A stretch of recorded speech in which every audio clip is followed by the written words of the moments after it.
Sekarang keimanan berhadapan dengan cinta kepada orang tua. Mana yang harus lebih didahulukan? Ketika melihat ibunya sudah mulai kritis kondisinya, saat datang mengatakan, ya ummah, bunda, dengerin bunda, dengerin bunda. Lau anna laki mi'ata nafsin, fa kharajat nafsun ba'da nafsin, la ajabu Muhammadan sallallahu alaihi wasallam. Wahai bunda, andai kata engkau memiliki 100 nyawa bunda, dan satu persatu nyawamu keluar, aku tidak akan tinggalkan Muhammad sallallahu alaihi wasallam.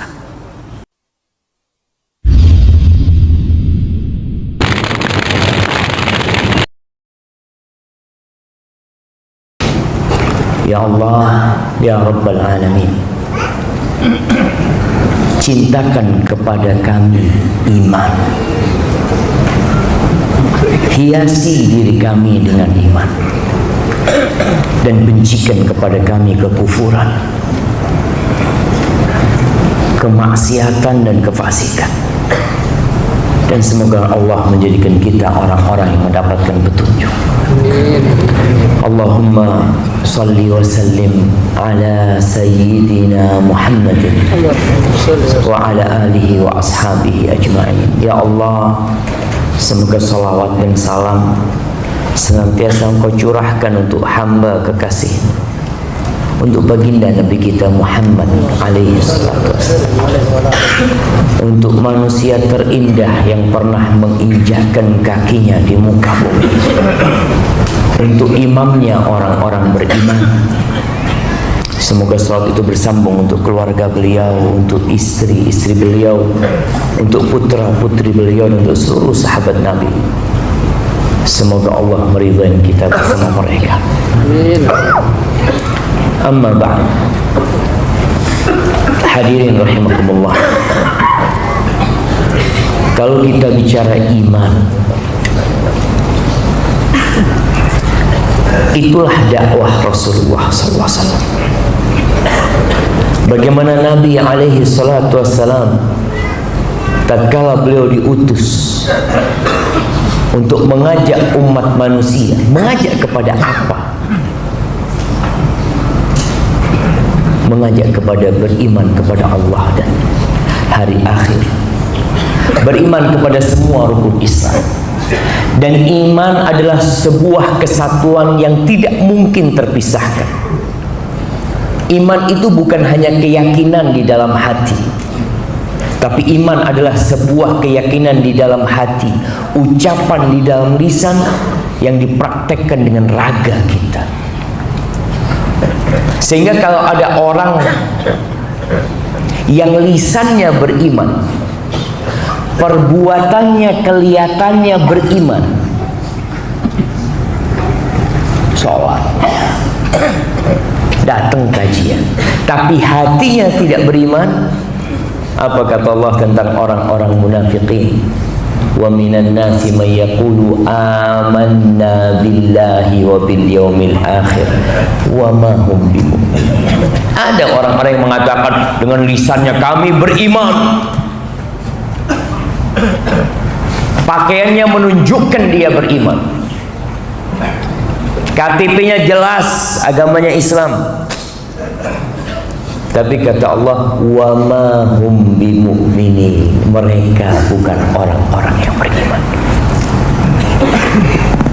Karena cuma lisannya, karena cuma penampilannya doang yang beriman, tapi hatinya tidak beriman. Ahibati fillah, tadi imam salat subuh membacakan akhir surah Al-Baqarah. Amanar rasulu bima unzila ilaihi min rabbih wal mu'minun. Tuh, Rasul ajak beriman dengan apa yang diturunkan kepadanya, dan orang-orang yang beriman. Makanya kalau kita lihat, kadang-kala sebagian orang heran, Allah mengatakan ya ayyuhalladzina amanu aminu. Wahai orang-orang beriman, berimanlah. Ini udah beriman, disuruh beriman, karena sejatinya iman itu naik dan turun. Iman sedang naik, alhamdulillah. Sholat subuh di masjid shaf pertama. Iman sedang turun, ke masjid setelah iqamah. Itu imannya sedang turun, kehilangan shaf pertama, kehilangan takbiratul ihram, banyak yang hilang dari kehidupan dia. Apa penyebabnya? Iman. Maka hari ini kita akan berbincang tentang sebuah keimanan jamaah yang merupakan cahaya yang akan menerangi hati seorang yang beriman, yang akan menerangi rumah orang yang beriman, akan menerangi tempat kerja dia, dan akan menerangi negeri dia. Allah Azza wa Jalla di surat Al-Baqarah ayat 257 mengatakan, Allahu waliyul ladzina amanu. Ana izin minum dulu ya Pak ya. Ana lihat. Fadhal. Masyaallah.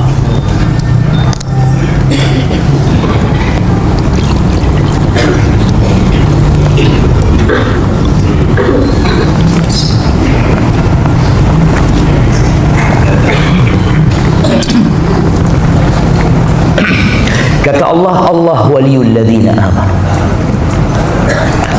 Allah itu walinya orang-orang yang beriman. Kita sering mendengar istilah waliullah. Siapa sih waliullah? Orang yang beriman. Siapapun yang beriman adalah waliullah. Hanya tingkatan wilayahnya berbeda-beda sesuai dengan tingkatan keimanannya. Yukhrijuhum minadh-dhulumati ilan nur. Allah mengeluarkan orang-orang yang beriman dari kegelapan menuju ke cahaya. Nih, antum sholat subuh ini cahaya. Bagaimana ada kehidupan di negeri kita tatkala di tempat-tempat lain mereka sedang tenggelam dalam kegelapan malam. Kemudian Allah mengatakan walladzina kafaru awliya'uhumut taghut. Sedangkan walinya orang-orang kafir adalah taghut, syaitan.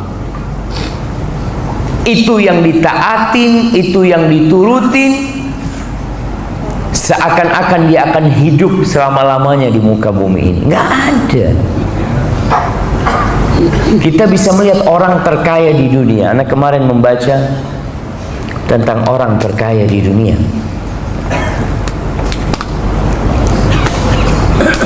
Apa yang punya Amazon dia? Iya. Nah, yang dia berpikir untuk mengabadikan otaknya. Ketika dia mati nanti otaknya akan diambil, taruh di bank, nanti bagaimana dalam kehidupan selanjutnya otaknya bisa dipasang di orang lain atau gimana dia bisa hidup lagi. Karena dia berpikir seperti itu. Enggak ada. Allah mengatakan kepada Nabi kita Muhammad alaihi salatu wassalam, innaka mayyitun wa innahum mayyitun. Sudah selesai. Engkau mayyit. Nabi mayyit sallallahu alaihi wasallam meninggal dunia. Wa innahum mayyitun. Baik, ingin hidup abadi ada setelah kematian. Makanya bukan berpikir dunia lagi dan dunia lagi. Nanti ada mungkin tahun 2300, wallahu alam. Yang jelas dunia ini akan hancur. Walladzina kafaru awliya'uhumut taghut yukhrijunahum minan nur ila dhulumat. Dikeluarkan dari cahaya menuju ke kegelapan. Dari cahaya fitrah. Manusia sejatinya fitrahnya Islam. Tapi kenapa Ustaz? Kok ada yang kafir? kullu mauludin yuladu 'alal fitrah. Terus itu kok ada yang kafir, fa'abawah, bapak ibunya yang bikin dia Yahudi, yang bikin dia Nasrani, yang bikin dia Majusi. Makanya pendidikan anak ketika kecil, menanamkan keimanan ke dalam diri anak kita ketika kecil itu penting sekali sebelum berubah fitrah dia. Kita benihnya sudah ada, tinggal dirawat, disiramin, dipupuk. Ahibati fillah, ketika seorang sampai kepada tingkat keimanan, Nabi alaihissalatu wassalam dalam hadis riwayat Ibnu Hibban mengatakan, mathalul mu'min mathalun nahlah. Orang yang beriman hatinya, lisannya, perbuatannya beriman, mathalun nahlah. Seperti apa jemaah? Apa artinya nahlah? Anak kasih dia yang tahu. Masya Allah, kalau ustadznya nggak boleh jemaah. Nah, apa artinya nahlah? Orang mukmin itu seperti apa? Masya Allah, lebah. Nah, sahih lebah. Anak kasih antum, Masya Allah. Fadhal habib. Orang mukmin itu seperti lebah. Tawon madu tuh kayak gitu. Bagaimana kondisi tawon itu? Nabi alaihissalam mengatakan, la ta'kulu illa tayyiban wa la taba'u illa tayyiban. Lebah itu tidak akan makan kecuali yang baik, dan dia tidak akan membawa makanan itu ke sarangnya kemudian meletakkannya kecuali yang baik. Mukmin kayak gitu. Itu kalau imannya telah bercampur dengan hatinya, bukan hanya KTP-nya yang beriman. Dan hari-hari ini usaha dan upaya untuk melepas keimanan dari hati seorang mukmin itu sangat dahsyat sekali. Ibnu Katsir rahimahullahu ta'ala dalam tafsirnya menceritakan tentang Nabi Daud alaihissalam. Ketika Nabi Daud dikasih anak, siapa nama anaknya Nabi Daud? Sulaiman. Kita tahu Nabi Sulaiman ini anak yang spesial sekali buat Nabi Daud alaihissalam. Nabi Daud bertanya kepada anaknya, ya bunayya, ayyu syai'in ahsan. Wahai ananda, apa sih yang terbaik? Kalau kita yang terbaik di dunia ini mungkin handphone, mobil, apalah. Qala sakinatullah wal iman. Sakinah, kedamaian, ketentraman dari Allah, dan keimanan. Kedamaian ini memiliki hubungan yang sangat erat dengan keimanan. Makanya Allah katakan, walladzina amanu walam yalbisu imanahum bizulmin ulaika lahumul amn wa hum muhtadun. Dan orang-orang yang beriman lalu mereka tidak mencampuri keimanan mereka dengan kezaliman, kesyirikan, maka bagi mereka keamanan. Jadi iman melahirkan keamanan. Sesuai dengan kadar iman antum, rasa aman antum seperti itu. Ada orang yang di PHK, keluar dari tempat kerjanya, nggak bingung dia. Bapak di PHK. Iya, ya mungkin takdirnya udah kayak gitu. Insya Allah ada kerjaan yang lebih baik. Selesai. Banjir, Besuki banjir, Bekasi banjir ya Pak. Masya Allah. Ketika banjir, apa yang dilakukan? Astagfirullah, ya Allah, banyak dosa hamba ini, ya Allah. Nggak perlu astagfirullah, ini tetangga yang banyak dosa ini. Banjiran, kan tetangga yang salah. Mana tetangganya Bekasi, Jakarta? Kita yang banyak dosa. Jadi ketika orang itu beriman, akan aman hidupnya, apapun yang terjadi. Ketika dia akan mati, datang tuh malaikat-malaikat menguatkan keimanan dia agar dia nggak ada rasa takut. Alla takhafu wa la tahzanu. Kalian nggak perlu takut dengan masa yang akan datang, dan kalian tidak perlu bersedih dengan masa yang lalu. Selesai. Bagaimana bisa didapat? Dengan keimanan. Makanya kalau ditanya apa sih yang terbaik yang perlu dicari oleh kita, yang kita perlu berburu setiap hari antum berangkat kerja, antum mencari sesuatu, maka cari keimanan, cari sakinah. Sakinah itu didapat di majelis ilmu.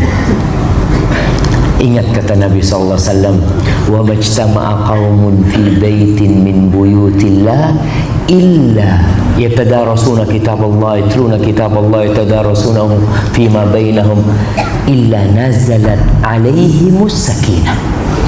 Tenang ketika orang duduk di majelis ilmu. Kemudian ditanya lagi Nabi Sulaiman oleh ayahnya, fa ayyu syai'in akbah, apa sesuatu yang paling buruk? Qala kufrun ba'da iman, murtad, kekafiran setelah keimanan. Mungkinkah orang murtad setelah beriman? Nggak ada jaminan jemaah buat kita yang sudah Islam untuk tetap di atas Islam. Di masa Rasul Sallallahu Alaihi Wasallam, setelah meninggalnya beliau alaihi salatu wassalam, ada bukan satu dua orang qabilah murtad keluar dari Islam. Padahal mereka berjumpa sama Nabi Muhammad SAW. Mereka melihat ayat-ayat itu turun dan mereka memandang bagaimana Rasulullah SAW menjelaskan dan mengamalkannya dalam kehidupan ini. Makanya Allah mengatakan wa'bud rabbaka hatta ya'tiyakal yaqin. Beribadah kepada Allah tuh sampai mati. Akan datang satu masa, kata Nabi SAW, orang itu paginya beriman, sorenya kafir. Yusbihur rajulu mu'minan wa yumsi kafiran. Paginya beriman, nampak beriman, sholat subuh mungkin dia datang kajian, sorenya udah kafir. Wa yumsi kafiran wa yusbihu mu'minan. Sorenya beriman, mungkin masih sholat maghrib, paginya sudah kafir. Kenapa dia lakukan itu? Yabi'u dinahu bi'aradin minad dunya. Dia jual agamanya untuk mendapatkan sedikit kenikmatan dunia aja. Makanya kalau dikatakan apa yang terburuk, kufrun ba'da iman. Makanya orang tua ajarin tuh anaknya, ajarin anaknya. Nah, apa sih yang terbaik? Nah, tauhid, iman kepada Allah Azza wa Jalla. Apa dosa yang terbesar? Syirik, kekafiran. Sebagaimana Nabi Daud mengajarkan kepada putranya. Qala fa ayyu syai'in ahla ruhullah baina ibadihi. Rahmat Allah, yang apa sih yang termanis ya ketika Allah berikan rahmat buat hamba-hambanya. Fa ayyu syai'in abrad. Ditanya lagi, apa yang paling dingin, yang paling menyejukkan itu apa? Apa jamaah yang paling menyejukkan? Nah, kasih hadiah.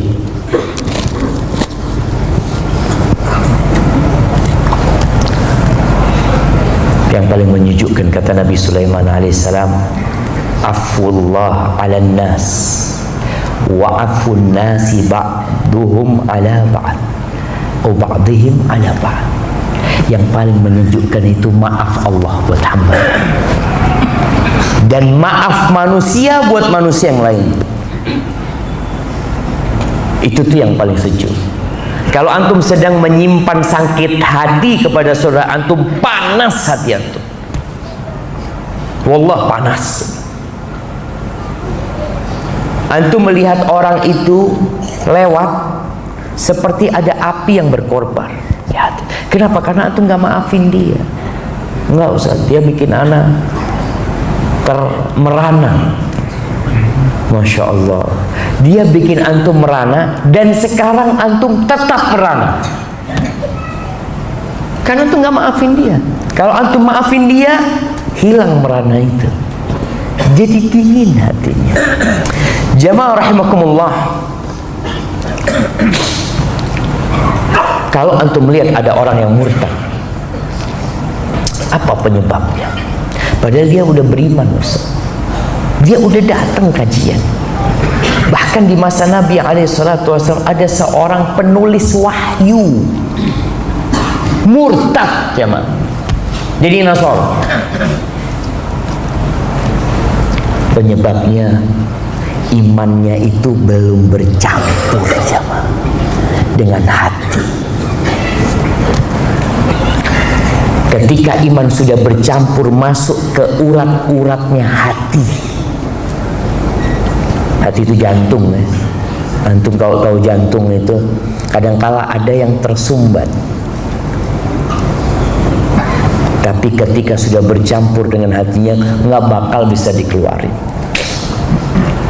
Tatkala Abu Sufyan berdagang menuju ke Syam, dia dipanggil oleh Heraklius, raja Romawi yang ada di sana. Karena dia baru saja dapat surat dari Nabi Muhammad SAW ajakan kepada Islam. Dia ingin mengetahui kebenaran Nabi Muhammad SAW. Maka dipanggillah tuh pedagang-pedagang Arab. Di situ ada Abu Sufyan. Ditanya tentang Nabi Muhammad SAW. Salah satu pertanyaannya, apakah ada di antara pengikut Muhammad SAW yang keluar dari Islam sukhtan lidini, karena benci sama agamanya, bukan karena harta? Ada orang karena murtad karena harta. Ini pertanyaannya karena benci dengan agamanya. Kata Abu Sufyan, tidak ada. Abu Sufyan melihat dengan sendiri, selama 13 tahun tuh sahabat-sahabat disiksa, tidak ada yang murtad, benci sama Islam. Tidak ada. Apa kata Heraklius? Ini hadis riwayat Imam Bukhari yang mengatakan kepada Abu Sufyan, wa sa'altuka hal yartaddu ahadun minhum sukhtan ala dinihi ba'da an yadkhula fi. Aku tadi bertanya kepadamu, apakah ada di antara pengikutnya yang murtad keluar dari agama karena benci kepada agama itu setelah dia masuk? Dan engkau menjawab tidak ada. Kata Heraklius, kadzalikal iman idza khalatat bashashatuhul qulub. Begitulah keimanan ketika cahayanya, kesempurnaannya sudah bercampur dengan hati, nggak bisa dicampur. Ahibati fillah, supaya antum bisa memahami lebih jelas lagi bagaimana keimanan yang nggak bisa dicabut itu, jemaah. Allah memberikan banyak contoh di dalam Al-Quranul Karim. Contoh-contoh inilah yang menguatkan hati para sahabat Nabi. Makanya kalau antum dapat cerita hendaklah cerita itu yang bermanfaat, bukan cerita yang membuat antum hidup dalam hayalan, cerita-cerita bohong. Makanya anak sangat tidak suka sekali kalau melihat ada orang Indonesia pakai baju Kapten Amerika, dan oleh pemerintah dibiarkan. Ini kok bisa pakai baju Kapten Amerika ini? Nanti orang Indonesia orang Amerika. Dia loyalitasnya sama siapa? Sama Amerika. Cintanya sama Amerika lah. Kapten Indonesia. Masya Allah. Ya seharusnya seperti itu jemaah. Jangan ada lagi orang Indonesia pakai gimana lah. Antum melihat orang Indonesia, I love Paris. I love Paris antum. I love Jakarta, I love Bekasi, mungkin lah dia cinta sama negerinya sendiri. Tapi kalau cinta sama orang-orang luar, nanti kalau ada Kapten Amerika masuk Indonesia, ahlan wa sahlan dia. Ahlan wa sahlan, fadol, kami tunggu dari dulu. Nah, maka tatkala memberikan cerita, hendaklah cerita yang bermanfaat. Makanya kalau dikatakan kita harus cinta kepada produk dalam negeri, itu benar sama. Kita cinta sama negeri kita. Kita cinta sama bumi Allah ini. Semoga Allah menjadikannya baldatun thayyibatun wa rabbun ghafur. Kembali kepada cerita. Allah Azza wa Jal seringkali di dalam Al-Quran Karim, ya mau tanya, cerita apa yang paling sering, atau cerita apa, atau cerita siapa yang paling sering Allah sebutkan di dalam Al-Quranul Karim berulang-ulang kali? Cerita Nabi Musa alaihissalam. Masya Allah. Bisa kirim ke belakang. Nah, angkat tangan antum biar sampai ke antum. Cerita Nabi Musa alaihissalam. Kenapa? Karena di situ banyak pelajaran tentang perjuangan dan pengorbanan. Dari sejak lahir nih Nabi sudah bermasalah.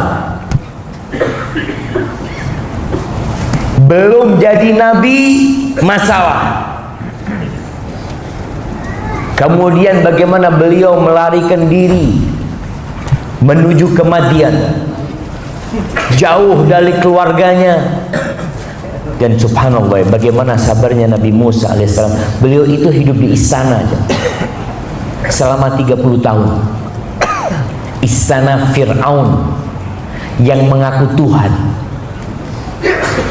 Na'udzubillah min syarr. Kemudian beliau jadi pengembala kambing selama 10 tahun. 10 tahun bukan waktu yang pendek. Setelah itu beliau balik ke Mesir. Ada kisah beliau dengan tukang-tukang sihir. Bagaimana Allah menceritakan tukang-tukang sihir dikumpulkan oleh Fir'aun. Mereka mau tanding untuk membuktikan bahwasanya Musa ini penyihir. Itu yang diinginkan oleh Fir'aun. Maka tinggal dilihat sihirnya mana yang lebih kuat. Tukang sihir datang, jumlahnya wallahu a'lam banyak tukang sihir. Ibnu Katsir menyebutkan ribuan jumlah. Pagi hari kepala-kepala penyihir itu datang jumpain Fir'aun. Inna lana la ajran, apa kita dapat balasan, dapat ganjaran kalau kita menang? Oh, Fir'aun tidak menyanyikan uang. Kalian akan menjadi orang-orang dekat dengan aku. Ya kalau sudah dekat, apa yang diinginkan dapat tuh dia. Setelah tanding, pagi harinya dia ingin balasan dari Fir'aun, sore harinya tukang sihir itu sudah disalib sama Fir'aun di pohon-pohon kurma di kota itu ya. Dalam kondisi tangannya diputus, kakinya diputus secara silang. Kok bisa terjadi itu? Hanya hitungan jam. Tukang sihir itu beriman ketika dia melihat tali-tali yang dilemparkan, tongkat itu dimakan oleh ular beneran. Mereka langsung beriman kepada Allah Azza wa Jalla. Maka Fir'aun juga melihat. Dia kan dulu berpikir awalnya kalau tukang sihir menang kita akan ikut mereka. Sekarang tukang sihirnya kalah, bahkan beriman. Tapi tetap gak beriman Fir'aun. Bahkan malahan dia mengancam akan membantai, membunuh tukang-tukang sihir itu. Apa kata para penyihir itu yang sudah beriman? Allah mengatakan di surat Thaha ayat 72, lan nu'thiraka ala ma ja'ana minal bayinat. Kami enggak akan pernah lebih mengutamakan engkau atas kebenaran yang sudah datang kepada kami. Walladzi fatarana, demi yang menciptakan kami. Kita ini makhluk, engkau enggak menciptakan apa-apa. Engkau mau membunuh kami, engkau mau membantai kami. Apa kata tukang sihir Fir'aun? Faqdi ma anta qadin, silahkan putuskan yang bisa engkau putuskan. Innama taqdi hadhil hayatad dunya, engkau hanya bisa memutuskan urusan dunia. Engkau pun akan mati. Lihat jemaah, tadi minta fulus, minta jabatan, sore nggak minta apa-apa. Yang dia perlukan hanya Allah Jalla Jalaluh. Itu keimanan. Mampukah kita seperti itu jemaah? Antum disiksa, dipukulin. Kalau enggak, antum akan dibunuh. Ketika iman sudah bercampur dengan diri antum, selesai, nggak ada urusan dengan urusan dunia ini. Kalau urusan mati, ya nggak hari ini, besok kita mati. Kalau urusan harta dunia, nggak hari ini. Kita lihat banjir kemarin, orang teriak-teriak, ada BMW yang hanyut. BMW apa? Ditinggal sama mereka. Semuanya akan ditinggal jemaah. Ahibati fillah, para sahabat Nabi pernah mengadu tentang siksaan yang mereka dapatkan dari mempertahankan keimanan. Datang Khabbab bin Arb radhiyallahu ta'ala anhu, dia mengatakan syakauna ila Rasulillah sallallahu alaihi wasallam, kita pernah mengadu kepada Nabi sallallahu alaihi wasallam, wa huwa mutawassidun burdatan lahu fi dhillil Ka'bah. Nabi itu sedang tiduran, bantalnya itu Masya Allah ya, bajunya Nabi SAW dijadikan bantal, lalu di naungan Ka'bah. Masya Allah, Ka'bah sepi dulu jemaah, sehingga orang bisa tiduran di naungan Ka'bah. Sekarang antum subhanallah ya. Faqulna lahu, lalu kita mengatakan kepada Nabi SAW, ala tastansir lana, ala tad'ullah lana. Rasulullah, apa engkau enggak minta tolong sama Allah buat kami? Apa engkau enggak berdoa mohon sama Allah buat kita? Itu setelah para sahabat disiksa. Khabbab itu dibakar jemaah, sampai matang punggungnya Khabbab bin Arb. Dia lalu bertanya, kenapa engkau enggak minta tolong buat kami? Lalu Nabi SAW mengatakan, cerita ini mengeluarkan hati, karena cerita yang non fiksi, cerita yang benar-benar terjadi. Kalau enggak, orang itu akan menolak, nggak mungkin.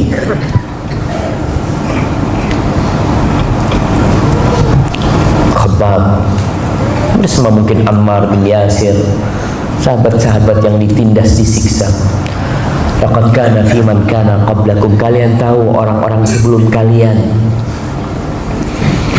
yughfaru lahu fil ard, digalikan tanah itu buat mereka di bumi, fayuj'alu fi, lalu orang ini dikubur, tinggal kepalanya jemaah.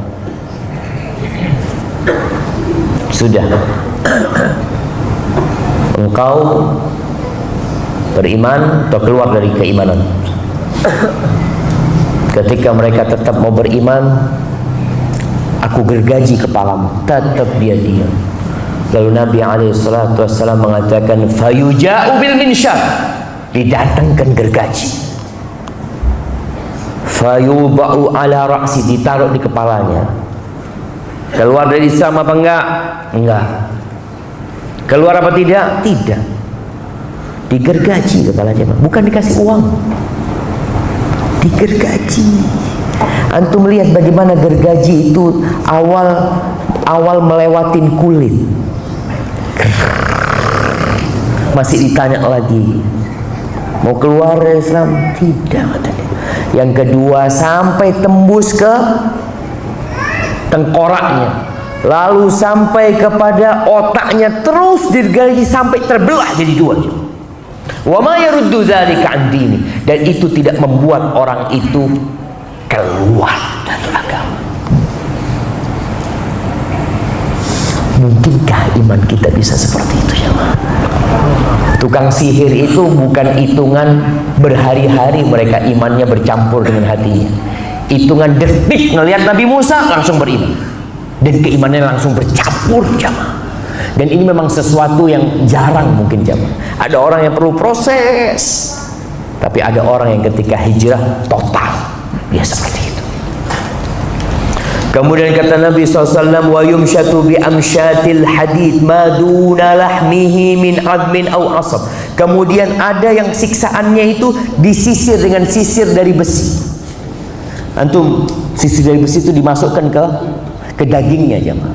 Kemudian digerakkan supaya dagingnya itu terkelupas, otot-ototnya, uratnya semua terkelupas. Dipaksa keluar apa tidak? Dia tetap mengatakan la ilaha illallah. Lalu Nabi menceritakan, Allah akan menyempurnakan agama ini, hanya kalian terburu-buru. Itu kata Nabi kepada para sahabat. Akhirnya mereka mendengar cerita itu, oh belum apa-apa kita ini. Maka itu membuat mereka semakin semangat. Dan kejadian itu Allah sebutkan di dalam Al-Quranul Karim, di kisah Ashabul Ukhdud. Antum baca tuh, bagaimana alim ulama mereka digergaji kepalanya, bagaimana orang kaya, pejabat yang dekat sama raja, yang tetap mempertahankan keimanannya, digergaji. Allahu Akbar, jamaah. Itu keimanan ketika bercampur dengan hati. Ahibati fillah, di kalangan para sahabat,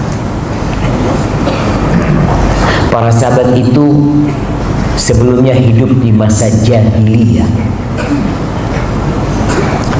Dia tahu bagaimana sesatnya orang-orang musyrikin, karena mereka melakukan itu dan mereka melihat dengan kepala mereka sendiri bagaimana batu disembah.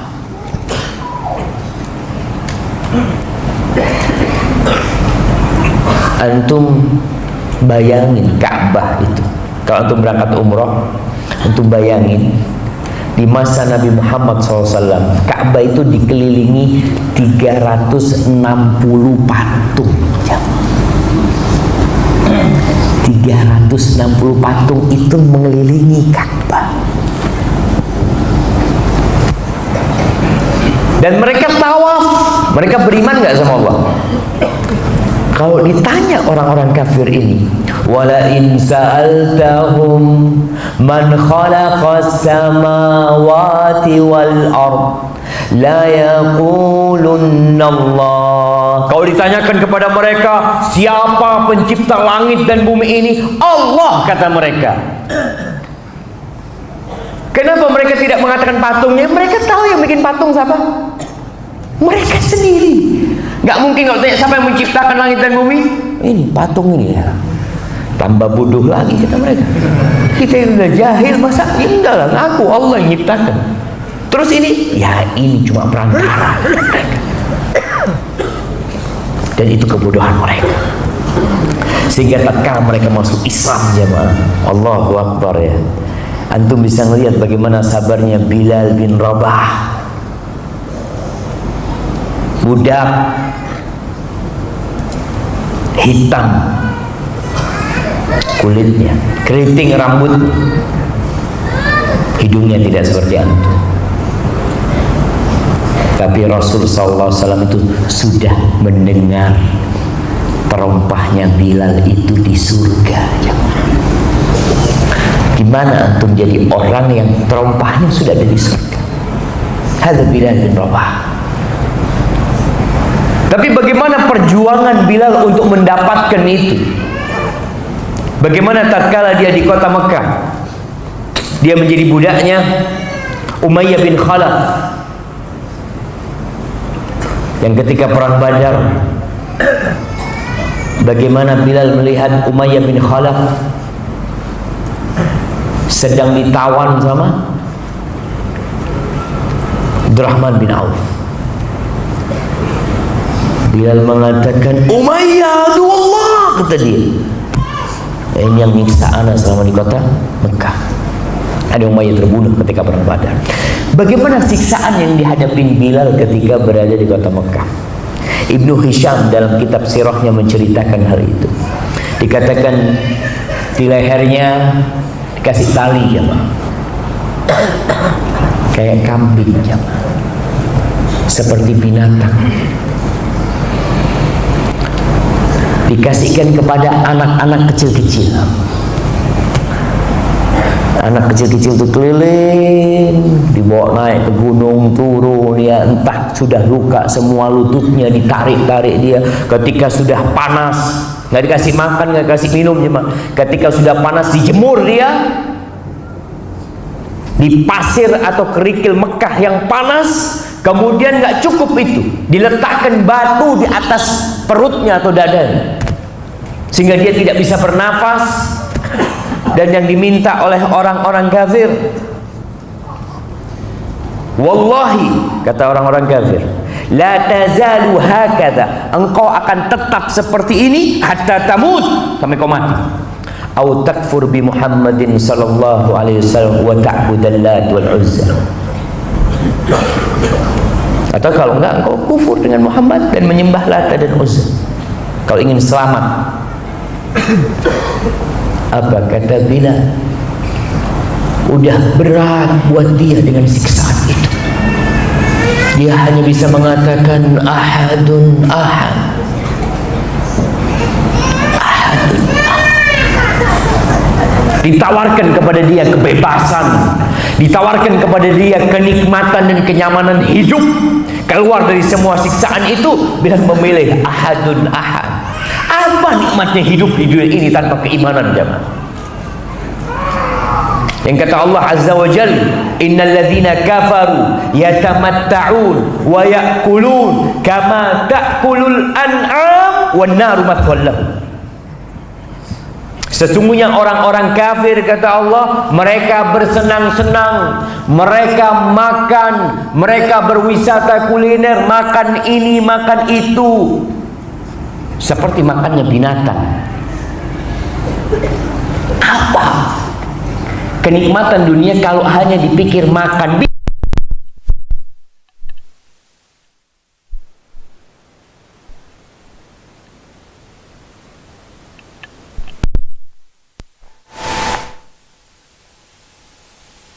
Apa bedanya kalau hanya kenikmatan dunia itu dipikirkan tadi? Nafsu perut dan yang di bawah perut sama kayak binatang. Wanar mathwalum, nanti terakhir neraka tempat. Kenikmatan di dunia seperti kenikmatan binatang, di hari akhir neraka bertempat. Maka tuh sahabat faham, dididik sama Nabi Sallallahu Alaihi Wasallam bagaimana beriman kepada Allah dan hari akhir.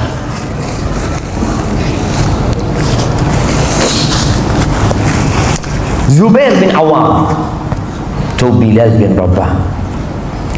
Zubair bin Awam ini yang nyiksa pamannya sendiri.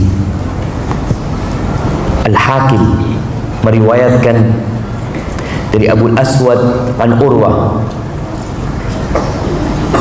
dari Urwah bin Zubair. Ini cerita anaknya Zubair, bagaimana ayah cerita sama anaknya agar anak itu mau berjuang. Nah, mungkin sekarang kau melihat Abah senang, Abah kasih tahu bagaimana cerita perjuangan Abah. Kata Urwah bin Zubair, aslama Zubair, bapaknya masuk Islam. Umur berapa Zubair masuk Islam? Umur 8 tahun. Umur 8 tahun masuk Islam. Wa hajara wa huwa ibn 18 sana. Dan dia hijrah umur 18 tahun. Jadi kira-kira masuk Islam setelah Nabi SAW dakwah terang-terangan. Kalau dia masuk Islam umur 8 tahun kira-kira, kalau dikatakan 18 tahun hijrah. Wa kana ammu Zubair, ceritanya anak tentang ayahnya. Dulu pamannya Abah, mungkin Awam sudah meninggal dunia, yang menyiksa itu paman. Apa yang dilakukan oleh pamannya? Zubair ini dimasukkan ke tikar jamaah.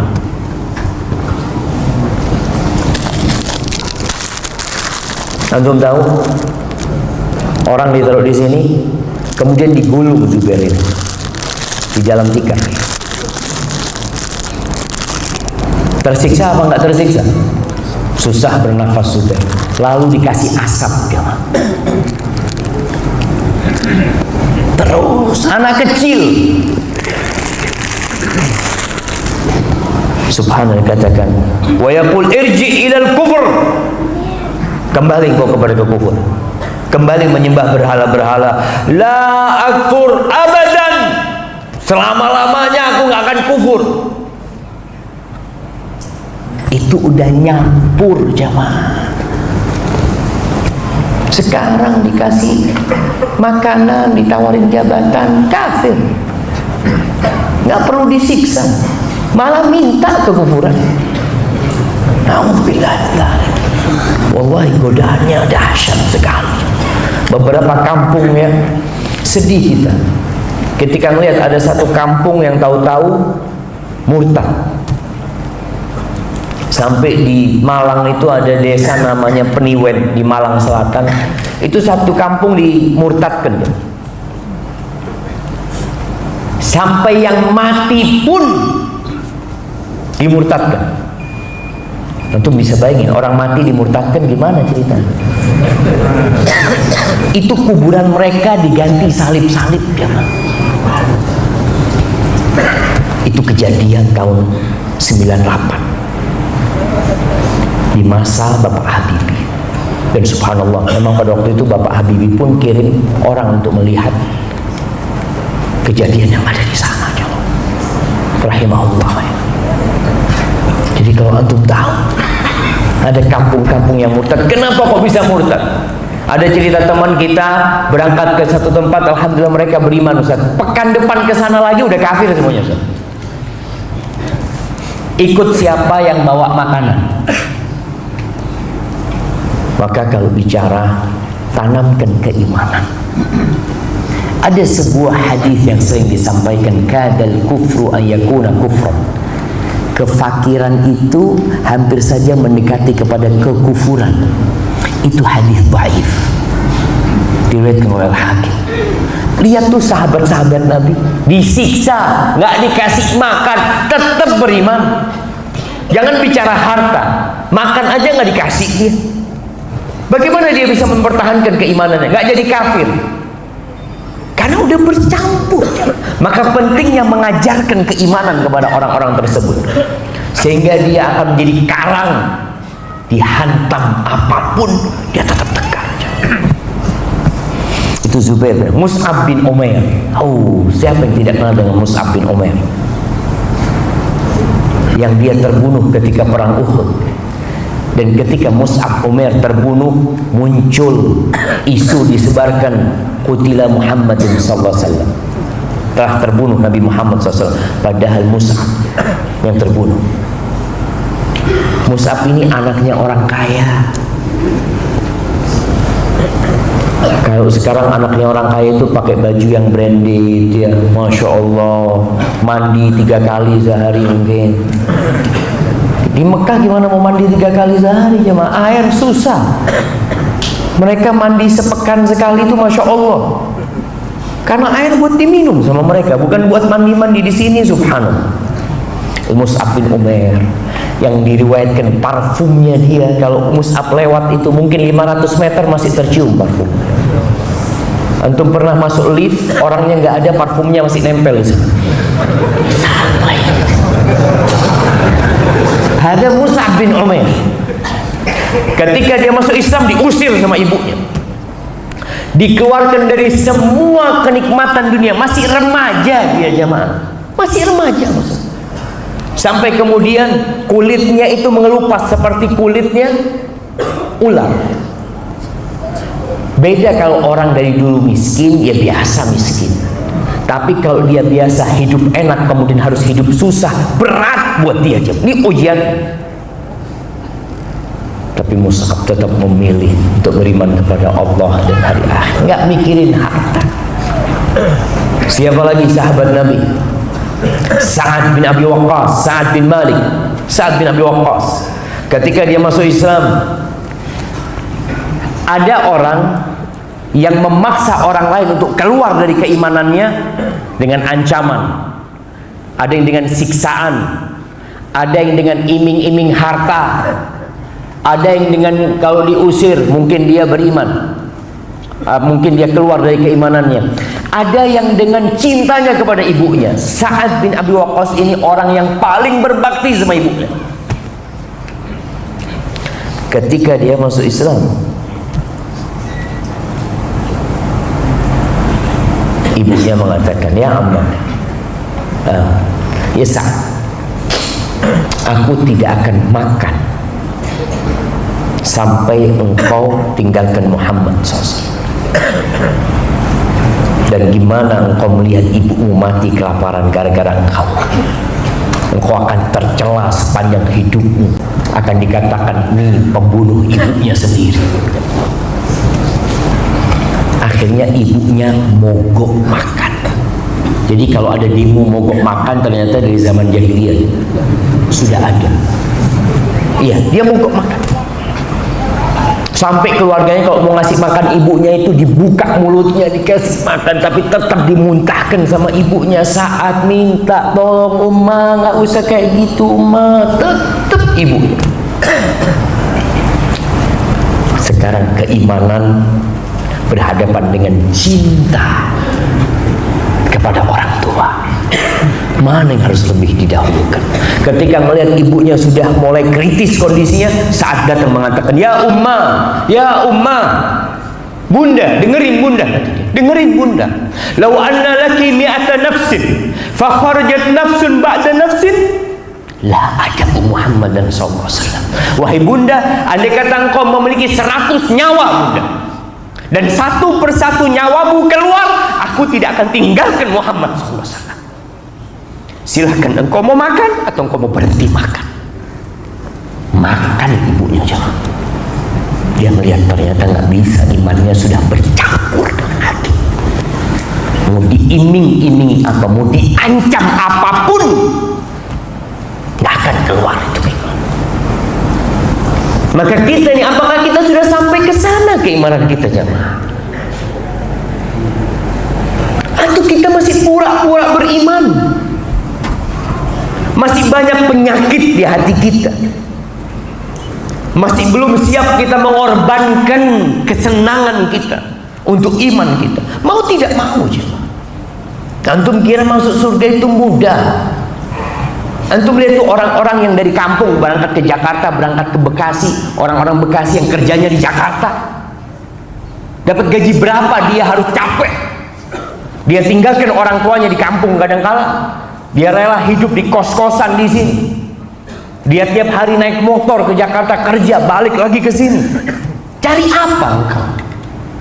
Dan dapat apa? Kalau untuk mendapatkan dunia aja engkau harus berlelah-lelah, gimana dengan jannatun arduhas samawati wal ard, surga yang luasnya seluas langit dan bumi. Tidak bicara rumah sepetak, bukan bicara rumah yang luasnya 5.000 meter, bukan. Luasnya seluas langit dan bumi. Ammar bin Yasir, Allahu Akbar. Kalau antum tahu Ammar bin Yasir, bagaimana dia disiksa, disebutkan ya, namanya orang nyiksa itu mikir siksaan apa yang dapat membuat dia keluar dari Islam. Diseret di pasir Ammar bin Yasir, kemudian ditenggelamkan di air. Setelah lama tenggelam dikeluarkan lagi. Engkau masih beriman atau mau keluar dari keimanan? Tetap beriman, masukkan lagi ke air. Sampai akhirnya nggak kuat Ammar, apalagi dia sudah melihat bapak ibunya dibunuh.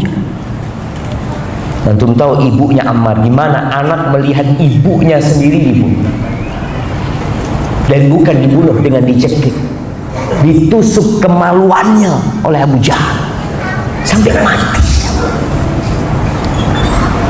Ada riwayat yang mengatakan bapaknya itu disiksa dengan ditarik oleh 2 ekor kuda sehingga terlepas tubuhnya.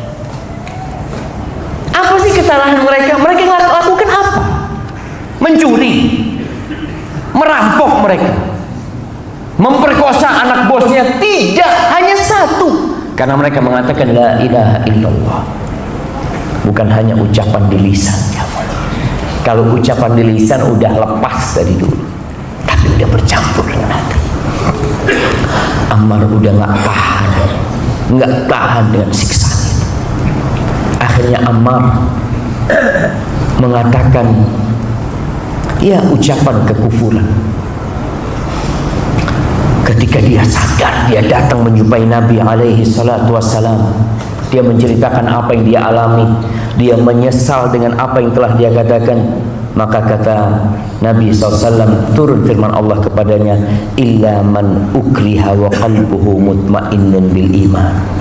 Orang kalau dipaksa untuk keluar dari keimanan, nggak masalah dia mengucapkan ucapan kekufuran, tapi hatinya tetap tenang dengan keimanan tersebut. Ada Farwah bin Amr al-Judami. Dia itu gubernurnya Romawi di salah satu daerah yang ada di Syam. Farwah ini orang Arab dia gubernurnya Romawi di perbatasan Syam sama negeri Arab. Ketika perang Mu'tah, dia melihat pasukan Nabi SAW pada waktu itu disebutkan 3.000 melawan 200.000. Berapa jamaah? Kayaknya nggak benar Ustaz.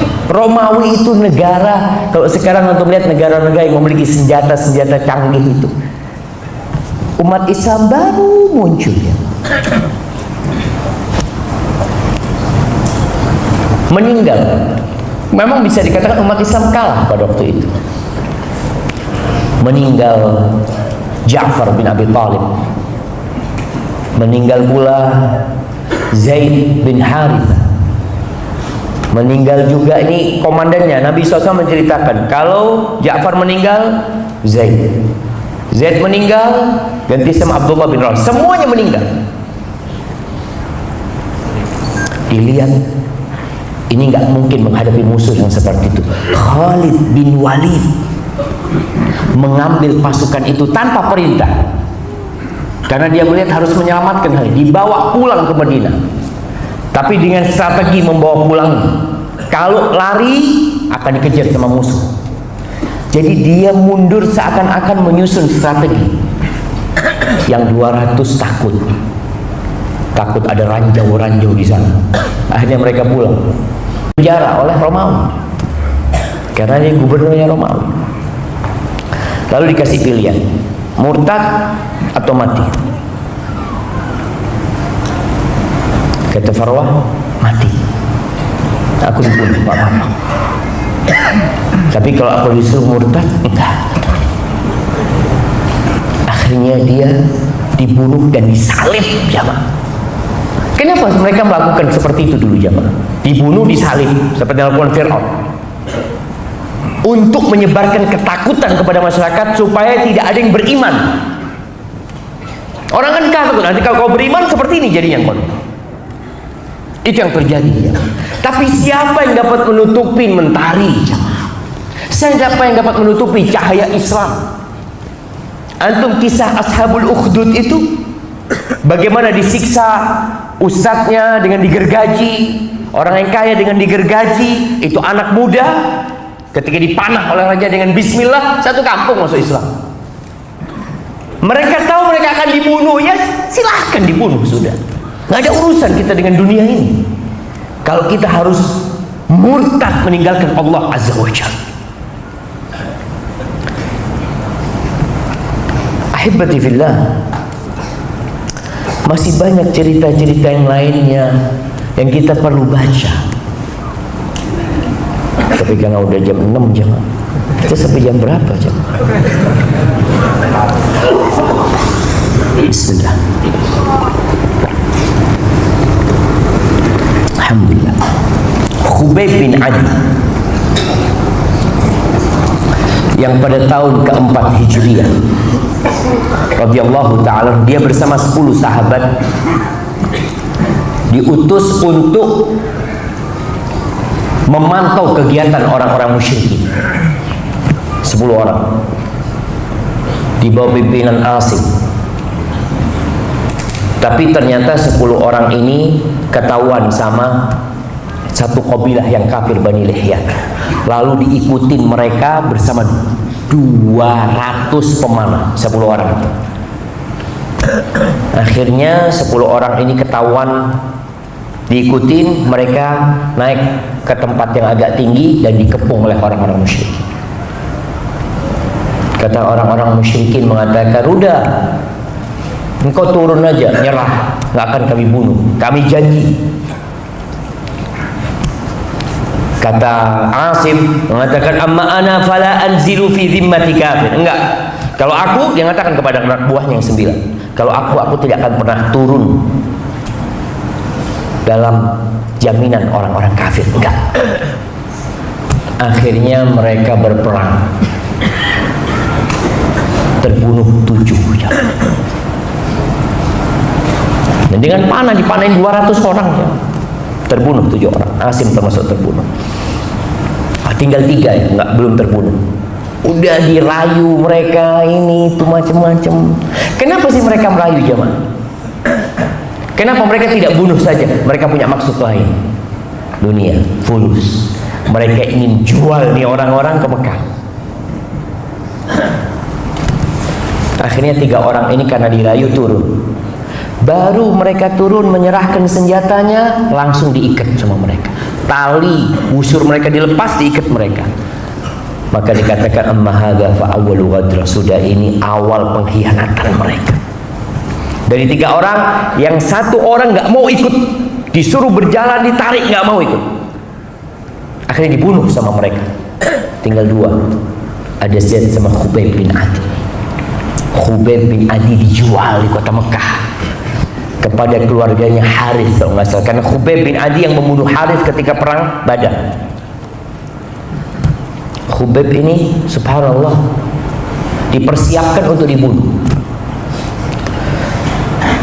Suatu hari sebelum pembunuhan itu terjadi, Khubayb minta pinjam kepada keluarganya Bani Harith itu Musa, alat pencukur untuk mencukur bulu kemaluan.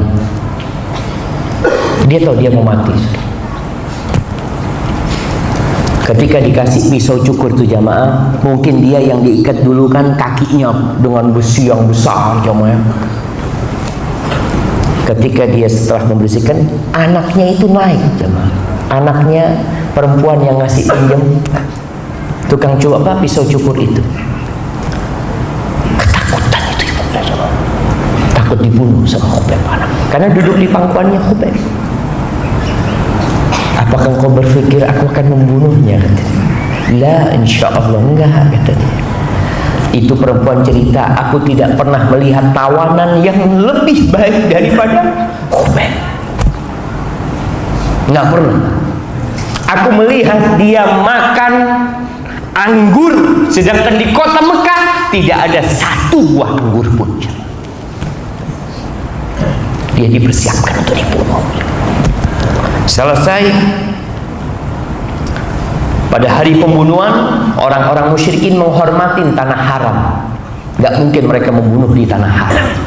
Maka dibawa Khubayb bin Adi ke tanah halal, dibawa ke Tan'im.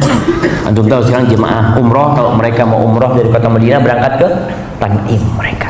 Dibawa ke sana ke Tan'im, dibunuh di luar tanah haram. Sebelum dibunuh, Khubayb minta izin, boleh aku sholat 2 rakaat? Silakan ke mereka.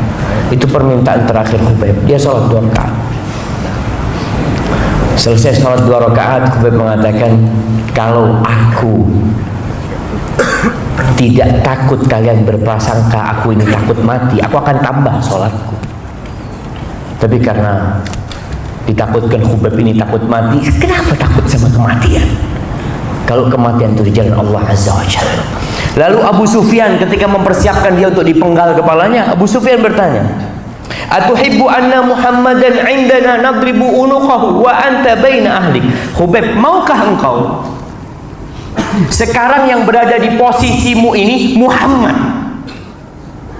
dan engkau ada di rumahmu sekarang bersama keluargamu? Diuji keimanan Khubayb, ditanya tentang kecintaan dia kepada Nabi Muhammad SAW. Apa kata Khubayb? La wallahi ma uhibbu anni baina ahli wa Muhammadun sallallahu alaihi wasallam yushaku bisyaukah. Engkau tahu, aku nggak ingin aku berada di rumahku bersama keluargaku dan Nabi Muhammad SAW terkena duri. Itu Abu Sufyan melihat, dia bingung melihat cintanya sahabat Nabi kepada Nabi Muhammad SAW. Nggak pernah mereka melihat kecintaan seseorang kepada seseorang seperti kecintaan sahabat Nabi kepada Nabi Muhammad SAW. Lalu Khubayb berdoa, Allahumma ahsihim adada wa ahlikhum badada wa la tubqi minhum ahada. Jangan sisakan satu orang, hancurkan mereka semua. Lalu ditebas, dipotong-potong Khubayb. Ahibati billah. Maka kita ini perlu belajar iman, duduk ngaji tentang bagaimana iman yang benar, yang menyebabkan para sahabat Nabi rela mengorbankan semua yang mereka miliki. Kita itu meninggalkan kesenangan kita belum siap kadang-kadang. Berapa banyak perintah Allah yang masih kita abaikan. Padahal Allah ketika menyebut orang-orang yang beriman itu, amanar rasulu bima unzila ilaihi mir rabbihi wal mu'minun kullun amana billah wa malaikatihi wa kutubihi wa rusulihi la nufarriqu baina ahadin min rusulihi wa qalu sami'na wa ata'na ghufranaka rabbana wa ilaikal masir. Antum tahu pegawai negeri, antum tahu tentara, antum tahu polisi, bagaimana kesiapan mereka mendapatkan tugas. Kamu sekarang berangkat ke pedalaman Kalimantan, berangkat dia jamaah. Ibunya ditinggal, bapaknya ditinggal, istrinya, anak-anaknya ditinggal, berangkat dia bertugas di sana. Anak punya teman-teman yang tentara, dia cerita, Ustaz, Mungkin kita nggak berjumpa sama Ustaz lagi Ustaz selama 6 bulan Ustaz. Kita tugas di Papua Ustaz. Berangkat ya siapa? Berapa banyak orang yang dipindah sana, nurut ya Pak. Kenapa nurut? Fulus. Enggak usah nurut untuk mengabdi kepada negeri. Ya mungkin ada sebagian yang niatnya baik, tapi banyak juga yang niatnya cuma cari fulus. Kalau ada fulus yang lebih besar ya ana tinggalkan ini Ustaz. Gimana? Maafi fulus. Akhirnya yang jadi ukuran dunia. Sedangkan mukmin, kita mungkin akan berada di posisi yang berganti-ganti. Kita nih jamaah semua, mungkin yang ada kepala bagian, ada yang mungkin cleaning service, mungkin yang ada jadi polisi, ada yang jadi pegawai negeri. Ingat, dimanapun antum berada, antum ingat satu, antum hamba Allah Azza wa Jalla. Kita punya Tuhan yang menciptakan kita, dan suatu saat akan mencabut nyawa kita, dan kita akan tinggalkan negeri ini selama-lamanya. Barakallahu fikum. Mungkin itu yang bisa saya sampaikan.